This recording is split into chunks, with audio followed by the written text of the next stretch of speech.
থলুৱা যিসকল ব্যৱসায়ী আছে উদ্যোগী আছে তেওঁলোক নতুনকৈ ব্যৱসায় আৰম্ভ কৰিছে আৰু সকলো সেইধৰণে সচ্ছলো নহয় গতিকে বিভিন্ন অনুষ্ঠান আয়োজন কৰোঁতে থলুৱা ব্যৱসায়ীসকলক চান্দাৰ নামত কেতিয়াও হাৰাশাস্তি কৰিব নালাগে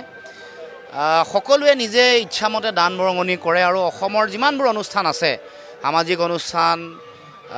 ৰাসেই হওক বিহুৱেই হওক সকলোতে ৰাইজে নিজে ইচ্ছামতে দিয়ে গতিকে কোনো কাৰণত হেঁচা প্ৰয়োগ কৰি বলপূৰ্বকভাৱে জোৰ জবৰদস্তি কেতিয়াও মানুহক চান্দা তুলি হাৰাশাস্তি কৰিব নালাগে বিশেষকৈ আমাৰ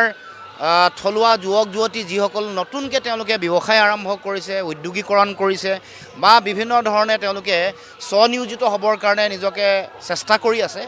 সেইসকলক আমি সকলোৱে উৎসাহিত কৰিব লাগে যাতে তেওঁলোকে কেতিয়াও এনেকুৱা ধৰণৰ দান বৰঙণি সংগ্ৰহটো তেওঁলোকৰ কাৰণে হেঁচা নহয় তেওঁলোকে যাতে কোনো ধৰণে অতিষ্ঠ হোৱাৰ পৰিৱেশ নহয় তাৰ কাৰণে আমি সৰ্বসাধাৰণ ৰাইজে সকলোৱে মনত ৰাখিব লাগিব বিভিন্ন ধৰণেৰে হাৰাশাস্তি আমাৰ ব্যৱসায়ীসকলৰ ওপৰত কৰে বিশেষকৈ আজিকালি চৰকাৰী যন্ত্ৰৰো হেঁচা থাকে বা আন অনুষ্ঠান প্ৰতিষ্ঠানবোৰতো এনেকুৱা ধৰণৰ মানে অনুষ্ঠানৰ কাৰণে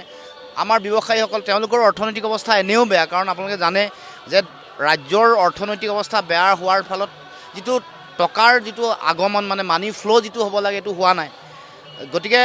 এই সময়ত আমি এটা কথাই আশা ৰাখিম যে আমাৰ যিকোনো অনুষ্ঠান কৰোঁতে আমাৰ ব্যৱসায়ীসকলৰ প্ৰতি তেনেকুৱা ধৰণৰ ব্যৱসায় জোৰ কৰি কেতিয়াও চান্দা সংগ্ৰহ কৰাটো উচিত নহয় যি ইচ্ছা তেওঁলোকে নিশ্চয় দিব পাৰে আৰু দিও আহিছে সেইধৰণে আনকি স্কুল প্ৰতিষ্ঠা কৰা বা বিভিন্ন কাম কাজত মানুহৰ অংশগ্ৰহণ মানে টকা পইচা মানুহে নিজ ইচ্ছাৰে দি অনুষ্ঠানবোৰ গঢ়ি তুলিছে গতিকে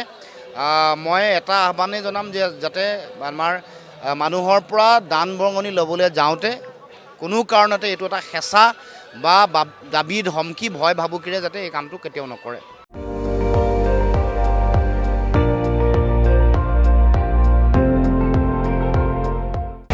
আপুনি চাই আছে ND24 সৰ্বশ্ৰেষ্ঠ নহয় সৰ্বোত্তমৰ দৌৰ